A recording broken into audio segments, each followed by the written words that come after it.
بعض روایات میں آتا ہے کہ ایک نور اللہ کا نازل ہوتا ہے ہر روز، اور وہ وقت صباح میں نازل ہوتا ہے، اور وہ جو نماز فجر با جماعت میں کھڑے ہوتے ہیں ان کے سروں پہ آتا ہے، اور وہاں سے پورے جسم میں پورے دن میں منتقل ہوتا ہے اور منتشر ہوتا ہے۔ سنن ابن ماجہ کی حدیث میں ہے کہ قیامت کے سے پہلے قبر کے اندر جب مردہ رکھا جاتا ہے تو بھی سوال جواب میں مدد کرنے کے لیے نماز فجر آتی ہے، اور اس کی شکل ایک حسین جمیل بہترین جوان کی ہوتی ہے، اور یہ مقبور کو مرحوم کو تسلی دیتا ہے کہ ابھی منکر نکیر آئیں گے، آپ سے کچھ پوچھیں گے، آپ پرواہ نہ کریں، میں موجود ہوں۔ اور یہ منکر نکیر کے سوالات کے جوابات دیتے، اور وہ بالکل خاموشی سے اس مردے کو تسلی دے کے کہ نم کا نومت لو، آرام سے سو جائیے، آپ کامیاب ہیں۔ اور پھر اس مردے کے لیے بائیں طرف کھڑکی کھولی جاتی ہے، اور وہاں سے فرحا روضتہا و بہجتہا، جنت کی منظر، باغات اور میوے اور پھل اور خوشیاں سب نظر آتی ہے۔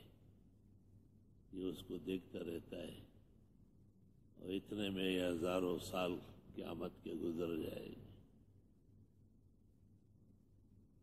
اسلام میں فجر کی بڑی اہمیت ہے۔ ہر نماز فرض ہے اور قطعی ہے اور یقینی ہے، لیکن فجر فجر ہے۔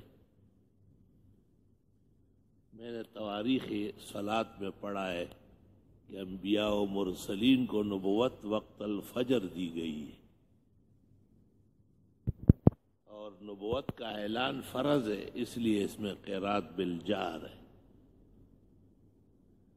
اور جتنے اولیاء کمال کو پہنچتے ہیں وقت العصر میں، آزمائش کی گھڑی ہے بہت زیادہ۔ آدمی ذرا سا ادھر ادھر ہو جائے تو عصر نکل جاتی، دھکا کھا جاتی۔ امام اعظم رحمت اللہ علیہ نے ایک شاگرد کو دیکھا کہ ایسا سورج پیلا ہو رہا تھا، اور اس کو بھی دیکھا اور سورج کو بھی، تو امام صاحب نے کہا تجھے درد ہوتا تو تیرا رنگ بھی آج پیلا ہو چکا ہوتا، یہ سورج پیلا ہو گیا، اس فرار و شمس میں فجر پڑھتے ہو، کیا عذر ہے آپ کو؟ اس سے پہلے پڑھنا تھا۔ ترمذی شریف کی حدیث میں ایسے شخص جو بیٹھا رہتا ہے اور قصدن عصر کو مؤخر کرتا ہے، اس کو منافق کی نماز کہا ہے، اور پھر اس کے مال و دولت اور اولاد کو بد دعائیں دی گئی کہ ان کی وجہ سے یہ عصر میں دیر کر رہا ہے۔ نماز وقت پر، ان الصلاۃ کانت علی المؤمنین کتابا موقوتا۔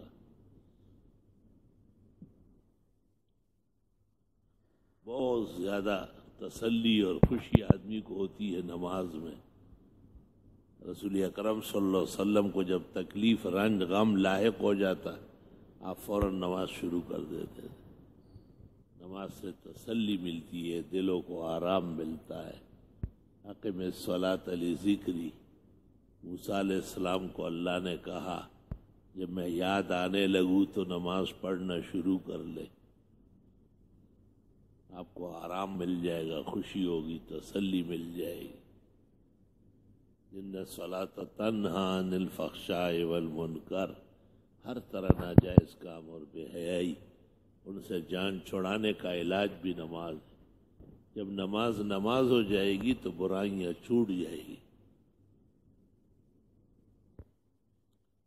ایک شخص کی شکایت کی گئی احادیث میں کہ وہ نماز بھی پڑھتا ہے اور چوری بھی کرتا ہے۔ آپ نے کہا ماشاء اللہ، نہیں پڑھی نماز۔